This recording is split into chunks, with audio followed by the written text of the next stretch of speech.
Nous allons voir à présent le champ calculé dans les tableaux croisés dynamiques. Les champs calculés permettent tout simplement de créer un champ qui n'existe pas dans votre tableau de départ et qui vient se rajouter donc dans votre tableau croisé dynamique, avec certaines restrictions. On va voir lesquelles.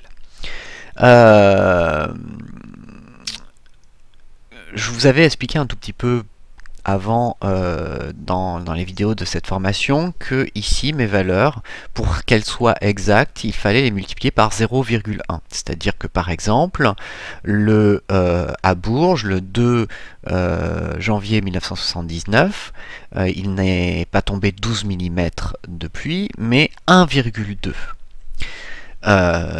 Or ici, donc toutes les précipitations sont multipliées par 10 finalement. Donc c'est ce que l'on va gérer à l'aide du champ calculé. Pour ça, je vais insérer un nouveau tableau croisé dynamique. Pour ça, je vais dans Insertion, Tableau croisé dynamique, je sélectionne bien correctement de la colonne A à la colonne C. Je vais l'insérer dans une nouvelle feuille, je clique sur OK. Il va m'insérer un tableau croisé dynamique qui va tout simplement en valeur me donner les précipitations, en ligne les villes, et ici on va dans paramètres de champ choisir non pas le nombre de valeurs trouvées, mais la somme des précipitations. Donc cette somme n'est pas tout à fait exacte puisque normalement elle devrait être multipliée par 0,1. C'est ce que l'on va faire. On va tout simplement aller dans champ, champ calculé, et on va lui dire donc précipitation de c'est égal à précipitation multipliée par 0,1. Ici, on fait référence à un champ. Donc il va falloir rentrer devant et derrière le mot précipitation des cotes. Les cotes, c'est tout simplement le symbole qui se trouve au-dessous de la touche 4 d'un clavier AZERTY sur Windows. On clique sur OK. Et en effet, il va me rajouter ici la somme des précipitations multipliée par 0,1.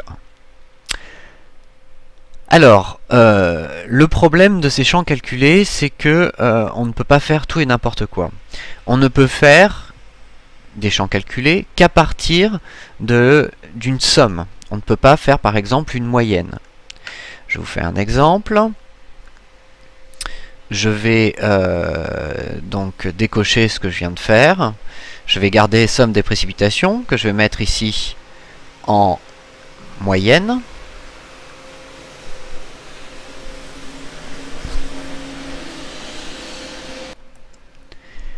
Et je vais refaire la même opération, à savoir champ, champ calculé.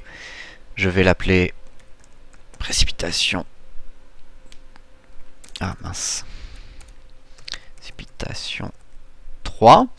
Je vais lui dire que c'est les précipitations multipliées par 0,1. Je vais mettre précipitation entre côtes. Là, si je clique sur OK, qu'est-ce qu'il me fait?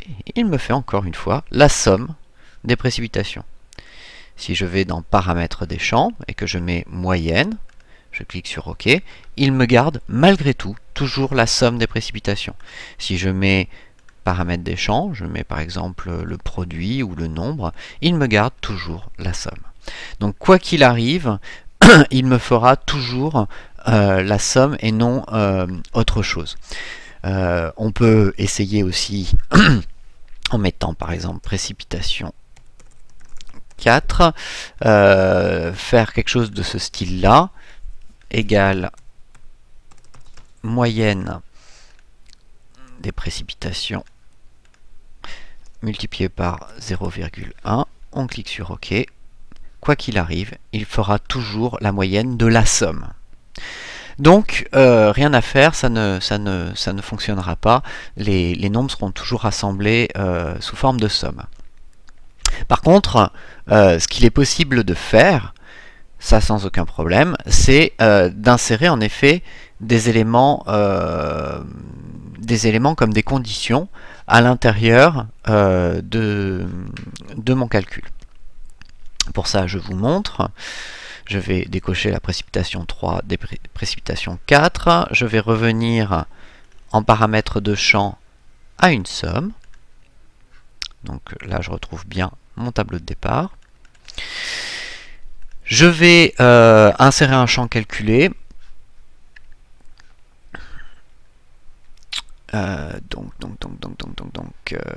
Je sélectionne mon tableau croisé dynamique, analyse, champ calculé.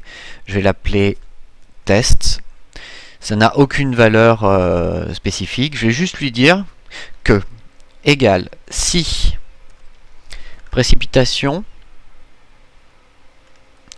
est inférieure à, alors là je vais prendre la précipitation la moins grande, inférieure à 10 000. Voilà, donc il y aura uniquement ce nombre-là. Alors, on va lui dire, donc si c'est inférieur, ça veut dire qu'il manque des valeurs. Donc on va dire que tout simplement la somme des précipitations, c'est précipitation multipliée par 0, ce qui fera tomber mon chiffre à 0. Et précipitation, sinon, multipliée par 0,1. Je ferme la parenthèse. Je clique sur OK. Et comme vous pouvez le voir, à partir du moment où ma valeur est inférieure à 10 000, il va me mettre que la somme est de 0. Ça veut dire que tout simplement, pour moi, je comprends que c'est qu'ici, pour Tossus le Noble, il me manque des valeurs, tout simplement. Donc voilà pour cet élément champ calculé qui peut être ma foi pratique. Si vous souhaitez faire des moyennes, des choses comme ça, là il est préférable de rajouter un champ spécifique où vous calculez par exemple la précipitation multipliée par 0,1 et après vous pourrez faire en effet des moyennes sur ce champ là. Donc ça peut être pratique, rapide, mais ça a le défaut de pouvoir d'être extrêmement restrictif sur ce que l'on peut faire avec cet élément. Voilà, je vous propose de passer à la suite pour découvrir de nouvelles fonctionnalités.